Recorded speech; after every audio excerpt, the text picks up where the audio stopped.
Бизде суроо бар экен, Айжан эже. Саламатсыздарбы? Менин досумдун келинчеги намаз окубайт, бирок оронуп хиджаб кийип жүрөт. Эмне дей аласыз дейт. Эми албетте бир шариатский жоопторду бере албайбыз, бирок бул баарыбызга эле тиешелүү жалпы суроо экен, белгилүү. Авратты жаап жүрүү дагы парз, намаз дагы ошондой эле парз. Жубайыңыздан Аллах ыраазы болсун, бир парзын аткарыптыр. Аллахым дагы жүрөгүнө хидаят берсин, өзүнө жакындатсын. Жакынкы күндөрдө ошол авратын жапты деп дагы бир сүйүнүчтөргө туш болуп калыңыздар. Менимче ушул мусулман дуа деген нерсени көбүрөөк маани бербейбиз да. Дуа десе дагы мен байкашымча ушу абстрактуу бир нерседей кабыл алабыз. Дуа деген сыяктуу жок. Эң биринчиден биз энебизге кайрылаардын алдын, устазыбызга кайрылаардын алдын Аллахка кайрылуубуз керек. Бут кийимиңердин боосу чечилсе дагы Аллахка кайрылгыла деп атат.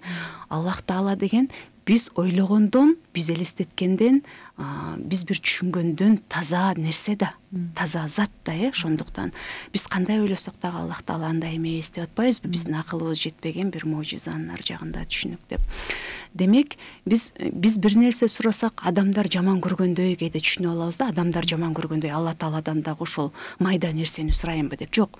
Аллах Таала адамдардай эмес да. Биз андай пикирлебешибиз керек, бул туура эмес. Аллах Таала биздин сураганыбызды жакшы көрөт. Ошончолук майда нерсе болсо дагы биз Аллахтан сураганды бүгүнкү күндө адат кылып алышыбыз керек. Андан кийин гана адамдарга, башкаларга кайрылуубуз зарыл. Чоң рахмат. Эң сонун айттыңыз ушул дуа боюнча дагы. Анан саламатсызбы, Айжан эже? Мен сизди өтө сыйлайм. Менин суроом хиджаб кийген кыздарга боюнсо болбойт деп уккам. Азыр хиджаб кийгени менен аябай боюнгон кыздарга кандай карайсыз? Деги эле ушул тууралуу айтып берсеңиз дейт. Аллах сизден ыраазы болсун. Эми ушундай суроолор келгенде мен ойлойм деп жооп берчү суроолор эмес да, шариятыбызда кандай болсо ошондой жооп беребиз. Буга Чубак устаз дагы Аллах бейишин берген болсун, аябай сонун жетиштүү бизге акылыбызга туура келе турган жоопторду берип келген. Аялдын сулуулугу күйөөсү үчүн болуш керек. Күйөөсүнүн алдында кирпигин боеп, оозун боеп, бетине жанагы румянасын коюп алып жүрө берсе болот. Бирок сыртка чыкканда ушул бирөөгө жагайын деп жанагы кирпикти боеп, анан оозду боеп, ушундай бетти кызартканга болбойт да. Анан албетте кээде баягы бетин күйбөсүн деп күндөн коргонгон крем сүйкөнүш мүмкүн, оозун бургабасын деп гигиенический помада өңү жок, ошол нерсени сүйкөнүң мүмкүн. Бирок туурасы сиздин кооздугуңуз, сулуулугуңуз күйөөңүз үчүн болуш керек. Бирок билесизби, сиз жана мен эфирге келгенде башында айттыңыз го, эже сын тагуу деген аялдардын арасында көп болуп атат деп. Анан кийин экөөбүз дагы сүйлөшүп калбадыкпы? Сизден илгери бир интервью алдым эле дегенде мен уялып атам, эмне дедим экен деп. Улам күн өткөн сайын, жыл өткөн сайын бир китепке болсо дагы көбүрөөк окуйсуң, бир өкүмгө болсо дагы көбүрөөк билесиң деген сыяктуу баягы оюң, анан жашоодогу бир кадамдарың ирээттелип кете берет экен да, жакшырып, балким кандайдыр бир деңгээлде. Ошол себептен мен айткым келет, эми ошол кыз жөнүндө жакшы пикир кылып дуа кылып коелу. Ал байкуш аракет кылып хиджабын кийиптир. Анан хиджабын кийип ошол Аллахтын алдында парзын аткарып аткан сиңдибиз же эжекебиз ошол боёгун дагы калтырат деп, иншалла жакшы пикир кылып койгонубуз жакшы болор. Рахмат. Жакшы. Азыр мен сын тагуу боюнча дагы сиз сонун айтып кеттиңиз. Мен ушул боюнча суроо берейин дегем да сизгечи. Бүгүнкү күндө биздин айымдарыбыз мындай сын тагууну аябай бир адат кылып алды да.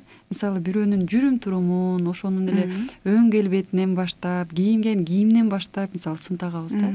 Анан бул негизи эле сын тагуу кандай учурда, сын пикир кандай учурда айтылышы керек деген суроо да.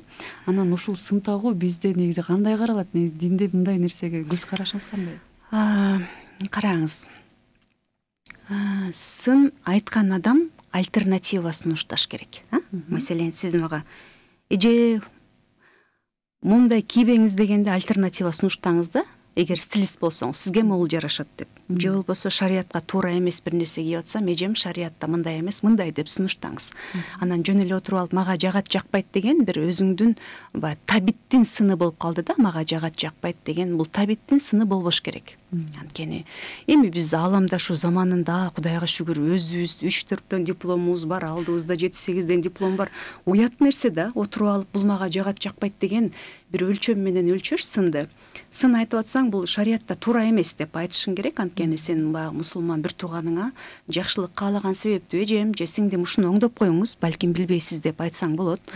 Же болбосо бир ошол жаатта кесипкөй адис болсоң, мен стилистмин, ушул нерсең туура эмес, мен тилчимин, туура эмес жаздың, дагы ушул сыяктуу, көрдүңүзбү? Ошондой болсо, албетте, эки кош колдоп сүйүнүп кабыл аласың, анткени өсүп аткан адамдар ушундай кабыл алыш керек. Бул бир. Экинчи четинен, мен ушул бош жүргөн адамдарды кандай десем, акылым жетпейт кийинки учурларда. Семечка чагып тиги жерде отурса, же суктаныш керекпи, буга же кандай мамиле кылыш керекти билбейм да. Кайсы учурда отурат, анан кайсы учурда бирөөнү карап сын тагып, мунун ботинкасынын размери чоң экен же көйнөгү мындай экен дештеге убакыт табат. Чуркап барып мен тызылдап балдарым мектептен чыккычакты 20 мүнөт 15 мүнөт күтсөм, ошол жерден кээде убактым болбой калгандыктан китепти машинадан окуйм. Мен ал жерге келген ата-эненин кийими кандай экен, кирпигинин узундугу, анан чачын жууп турбу деп караганга чындыгында физически убакыт жок ушуга ишенесизби? Демек, бул эмне деген сөз? Бекерпоздук деген сөз да, менимче. Адам өзү менен алектениш керек, бирок өзү менен алектениш үчүн өзүңдүн мээң азыр анчалык иштебей атканын моюнга алыш керек да. Мен токтоп калдым. Менде регресс кетти, мен деградация болуп баратам. Бирөөнүн кемчилигин эле көрүп атам. Бирөөнүн эмне кемчилигин көрсөң, бул демек сендеги бар нерсе деген сөз да. Ошон үчүн өзүңдүн жашооңду толтур. Жашоо ушунчалык кыска. Сен тигинин чачын, мурдун, көзүн карагычакта эле өзүң өтүп кетесиң бул дүйнөдөн. Эмнең менен барасың? Мен 50 аялдын чачына сын тактым, 45 аялдын көйнөгүнө сын тактым деп барасыңбы тигил дүйнөгө? Эмнеңди алып барасың? Ошол нерсенин үстүндө кичине ой жүгүртүп койсоң, менимче адам ошол бирөөгө сын такканга кетирген убактысын кызганып калат деп ойлойм. Иншалла. Иншалла. Амин. Ушул боюнча мен кыскача бир неме бар эле. Пайгамбарыбыз саллаллаху алейхи вассаламдын жубайы Айша энебиз, пайгамбарыбыз саллаллаху алейхи вассаламдын Хадича энебиздин досу келип калсачы, ошону айткан сөзү бар го. Бой кичинекей экен деп. Эми ушул эле сөздү пайгамбар саллаллаху алейхи вассалам кандай деп айткан? Эгер ушул сөзүңдү дарыяга кошконуңда, дарыя булганмак депчи. Эми бул жан деле мисал катары алсак, демек сын тагуу бул өтө чоң биз үчүн адашуу, мындайча айтканда туура эмес сөздөрдүн бири да. Сын тагуудан да абайлашыбыз керек да. Сын тагуу дегенде эми Аллах Таала жараткан бир тулку бойго сын таккан бул шариятыбызда туура эмес нерсе. Аллах Таала кичинекей кылып жаратса, өзү билди, каалады, жаратты. Чоң кылып жаратса, өзү билди, каалады, жаратты. Сын тагуу деген жанагыдай сиз айткандай сырткы бир келбетке сын тагуу, бул бекерпоздук, анан адепсиздик. Коомдо өзүн алып жүрүүнү билбей деген. Бирок жанагыдай Аллах Таала көзү кичинекей кылып коюп турган, мурдун чоң кылып коюп турган, бою деген нерсе, бул чындыгында такыр мусулманга жарашпай турган нерсе. Шариятыбызда туура келбеген. Рахмат ажеже. Анан Айжан эже, сиздин жашооңуздагы өзгөрткөн нерсе бул эмне? Ушул боюнча сурагым келип отурат да. Мисалы, сиздин ушул жылдар аралыгында жашооңузда кандай өзгөрүштөр болду? Мисалы, бүгүнкү күнү сизди көпчүлүк биздин кыргыз айымдарыбыз баардыгы жакшы тааныса керек. Бүгүнкү күндө мисалы, азыр айымдар үчүн кандай сонун сабактарды өтүп келатасыз? Сиздин салымыңыз, коомдо сиздин кызматыңыз чоң да. Анан жашооңуздагы болгон өзгөрүштөр боюнча. Жашоодогу өзгөрүш Аллах Тааланын каалоосу менен болот да, Биз ойлойбуз кээде. 5 аялга сабак өтүп, эртеси күн жоолук салынып келип калса, мен лекцияма келип анан жоолук салынды деп, Аллах бизди кечирсин, ошондой баягы өзүбүздү ошондой бир билбейм, текебер болуп кетип атканыбыздан, Аллах Таала каалады, сени себепчи кылды, ал адам келди. Анан мен ушул нерсеге чындыгында Аллахка миң мертебе шүгүрлөр болсун, Аллахтын каалоосу менен болду. Бирок андан кийин биздин ийгилигибиздин сыры эмнеде? Биздин жакшы нерсеге умтулуубузда. Алла Таала мажбурлап бизди эч нерсе кылдырбайт да. Мен качандыр бир кезде динсиз жашоодо жашап жүрсөм, бул дагы менин тандоом болгон. Бул дагы менин ошол жашоомдун үстүндө жетиштүү түрдө анализ жасабагандыктан мен киммин, кайда келдим, кайда барам деген сыяктуу суроолорду өзүмө бербегендиктен баягы кичинекей максаттардын аркасынан жүргөмүн да мен дагы убагында. Анан ооба албетте Аллах жүрөккө салды. Андан кийин ошол жакшы нерсени көргөндөн кийин акыл эстүү адам ага тырмышат. Жакшы машинаны көргөзүп деле бир ай кечикпей жумушка келсең ушул машинаны берем десе тырмышасың да, кечикпей келмек турсун жатып аласың да ушул жерге. Ошол сыяктуу Алла Таала сага мындай эле жашап койсоң мен сага түбөлүк бейишти берем деп атса, кандай акылы бар адам ал нерседен баш тартышы мүмкүн, көрдүңүзбү? Анан тырмышып келатабыз, Кудайга шүгүр, ошондон баштап. Эмнесине илинип калабыз билбейм, бирок бир нерсесине илинип калалы деп айтор мындай тырмышып келатабыз колубуздун келишинче. Аллах Таалам бизди ушул түз жолго салгандан кийин түз жолдон адаштырбасын деп мен аябай корком ушул нерседен. Анткени шайтан дагы бар, адамдын нафсиси дагы бар.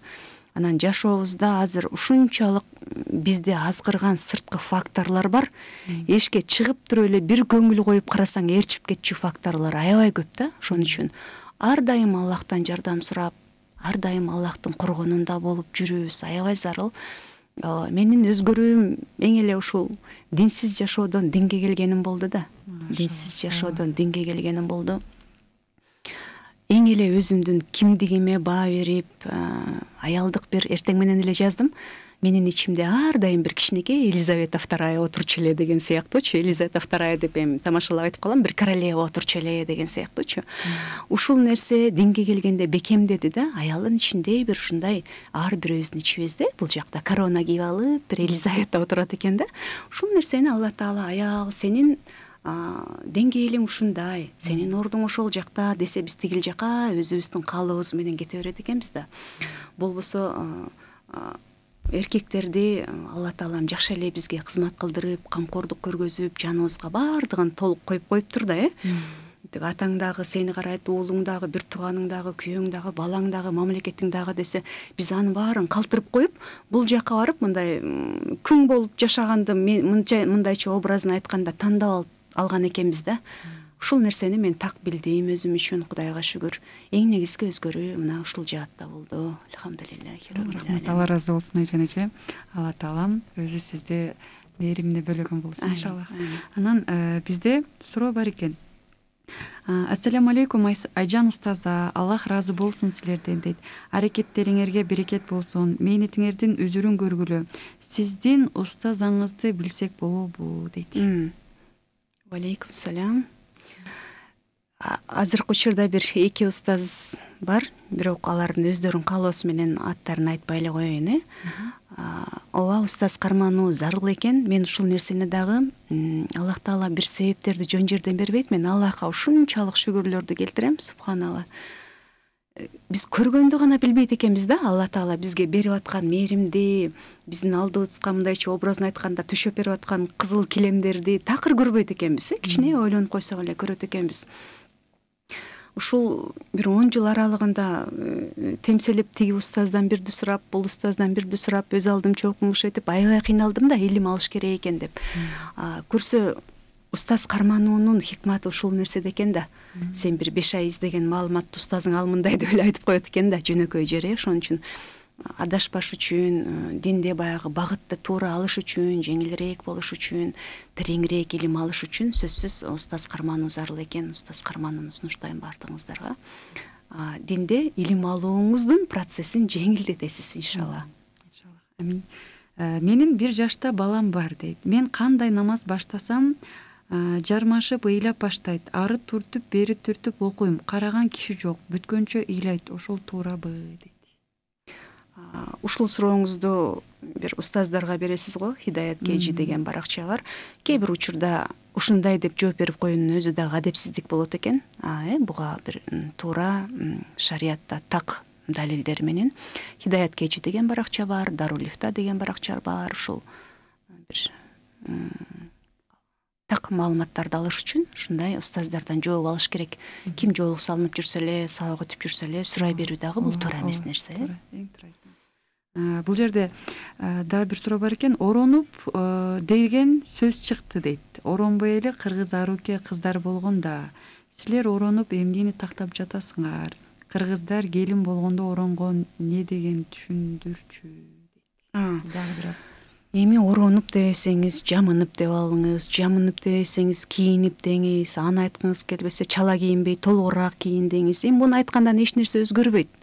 Бир гана айта турган нерсе, биз баягы адамдын уят жерин жабыш керек дегенде, уят жерди башкача өлчөчү элек да. Көрсө уят жер бул жер менен бул жерден башкасынын баары аялдын денеси көрүнбөгөндөй уят жерге кирет экен да. Бир гана ошол нерсе. Ооба, кааласаңыз кыргыздын эле белдемчисин, элечегин кийип алыңыз, ичинен такыя кийип туруп. Бул нерседе такыр маселе жок. Ошол нерсени хиджаб дейсизби, жоолук дейсизби, айтор авратыңыз баягы денеңиздин дене мүчөсүн өзгөчөлөп мындай бөлүп көргөзбөй, сынын, мындайча айтканда дене мүчөнүн сынын көргөзбөй, анан коомуңуздан өтө айырмаланбай турган болсо, өтө менменсинүү деңгээлге алып келбесе ал кийимиңиз, анан кийим кийгенде ичи баягы бутунун ичкелиги мындай экен, жоондугу мындай экен деп прозрачный деген кандай болот, ичи ошондой болуп көрүнбөсө денеңиз, болду, башка маселе жок. Ошол эле кемселди кийип алыңыз, чапанды кийип алыңыз, эч кандай маселе жок. Ооба, кыргыздар келин болгондо орончу дегендеги бул кайсы учурдагы маселе? Тарыхында кайрылсаңыз, кыргыздардын аялдары тетиги илгерки заманда 13, 14, 15 жашындагы турмушка чыгып атканда такыячан кыздын башына элечекти ороп, анан кийин авратын толугу менен жаап кайын журтуна узаткан.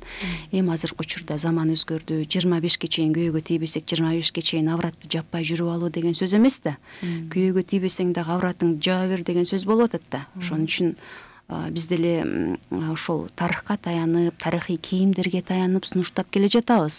Кыргыздын кийимдери бир трансформация кылып кийсек деле болот экен. Ошол элечектин алдынан кийген, ошол эле тебетейдин алдынан кийген такыяны кие берели бүгүнкү күндө. Макул.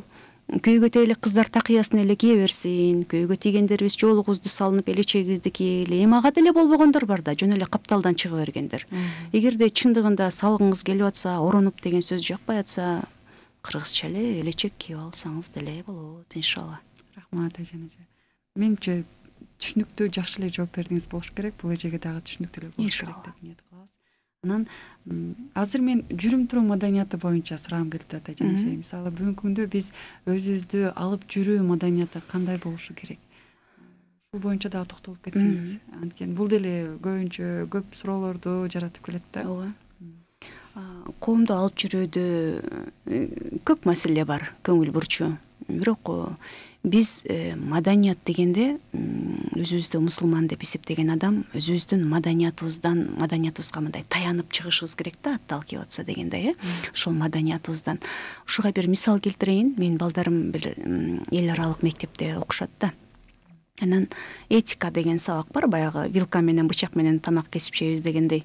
Ошол нерсени үйрөтүптүр. Анан биз үйдө маселен бычакты тескерисинче сол колго кармап, оң колубуз менен вилканы анан сол кол менен кесип жейбиз да, адатта мусулмандар же колубузду таза жууп келип сүннөт деп колубуз менен жейбиз. Анан ошол жерде эми сабак берген адамдар ислам дини менен албетте түшүнүгү алысыраак адамдар болсо керек. Анан балам кичирээк эле 9 жашында заланып келди да. Мам, сен үйдөн үйрөттүң эле сол колго бычак карма, оң колго вилка деп. Туура эмес турбайбы? Этикага туура келбеген нерсе турбайбы деген сыяктуу. Ушул нерсеге биз абдан көңүл бөлүүбүз керек.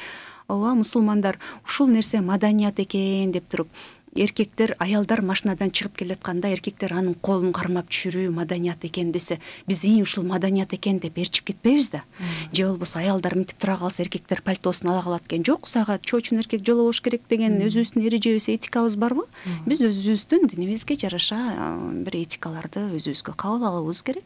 Бирок бул бир маселе. Экинчи маселе, баардык адамдарга тиешелүү нерселер бар. Маселен, эшикте басып туруп тамак жебөө деген сөз. Эшиктен үнүңдү катуу кыйкырып сүйлөбөө, коомдук жайларда телефон менен сүйлөшпөө деген сөз. Коомдук жайларга атыр себинип алып, баягы элдин жүрөгүн айлантып жүрбөө, сагыз чайнаба, семечко чакпа. Элементардык түрдө ушул семечко чагуу деген ушунчалык азыр ирэнжиткен бир көрүнүшкө айланыптыр, билесизби? Мындай көчүдө, коомдук жайларда жүргөндө байкоо жүргүзөсүң да, баа берип, эмнелер көзгө көрүнүп атат, адамдарда кандай өзгөрүү болуп атат дегенде ошол колун тамагына чейин салып шилекейи менен кошо алып чыгып ыргытып, бул эмне деген маданиятсыздыкка жатат.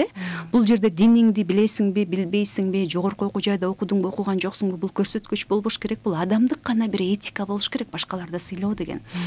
Кетип баратып таштандын ыргытып коюу деген сыяктуу, жолдун ортосуна түшүп алып, анан басууда өзүңдүн бир сарайыңда басып жүргөндөй басасың. Жолдун чети менен басуу, адамдарга мындай баа берип карабоо дегендин баардыгы маданиятка жатат.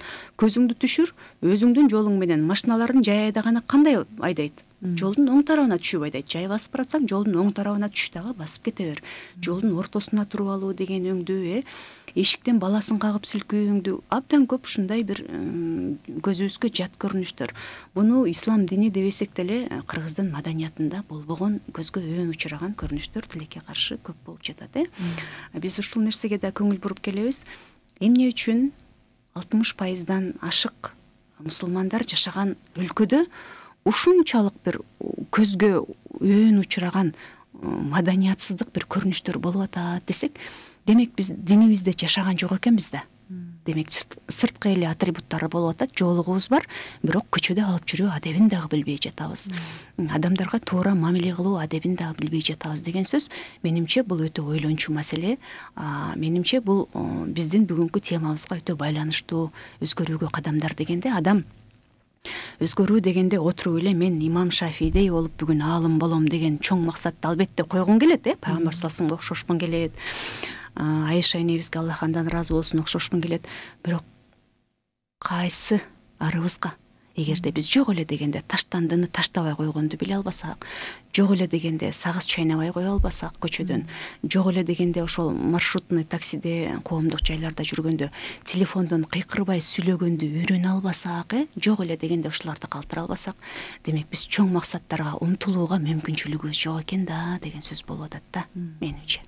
Эң сонун жооп бердиңиз. Айжан эже. Анан бизде ассаламу алейкум дейт. Сиздин шакиртиңиз болсок болобу дейт. Алейкум салам. Шакирт алууга жете элекпиз го. Илим издеп жүргөндөрдүн катарындабыз деп ойлойм. Менимче шакирт алуу бул абдан чоң жоопкерчиликтүү нерсе. Өзүм шакирт болуп жүрөм. Дагы канча уланат, Аллах алим. Дагы бир суроо бар экен бул жерде. Ассаламу алейкум Айжан эже дейт. Кандайсыз? Сиздин лекцияларыңызга катыша албай жүрөм. Билем, убакыт баалуу. Бирок дагы лекцияларды уюштурсаңыз, балким катышып калармын. Менин суроом, мен эч эле адамдардын көзүн тике кара албайм. Ата-энемдин да бул эмне алсыздыкпы?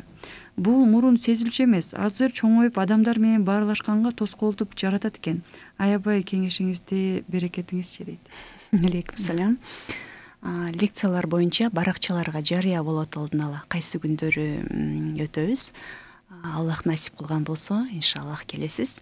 Менимче бул нерсенин көздү тике карабоонун абдан көп психологиялык жактары бар, бирок биз ал жакка токтолбойбуз. Менимче бул эң сонун, мусулман аял затына тиешелүү эң сонун сапат. Биз болсо бүгүнкү күндө Тайманбай устазды деле карап калдык, Тайманбай профессорду деле карап калдык, Тайманбай атабызды деле карап калдык. Бул кыргыз аял затына, мусулман аял затына тиешелүү бир уяңдык, уялуу, сонун бир адеп деп эсептейм. Сизге бир эркектердин көзүнө, ата-энеңиздин көзүнө тике карабооңузду ыйба деп түшүнүп алсаңыз, менимче жакшы эле нерсе бул. Чоң рахмат, Аллах ыраазы болсун Айжан эже.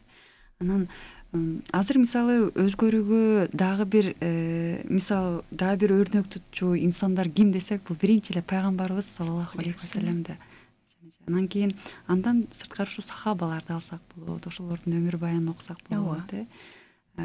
Ушул боюнча дагы кыскача өзүңүз айта кетсеңиз.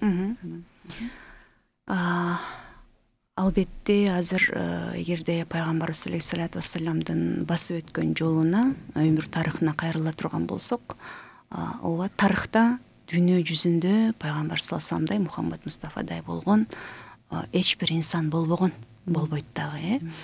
Пайгамбарыбыз Мухаммад Мустафа саллаллаху алейхи вассалам бардык жаатта бирдей эң бийик лидерлик сапаттарды көргөзө алган, жана бардык жаатта бирдей бийиктикке жеткен инсан.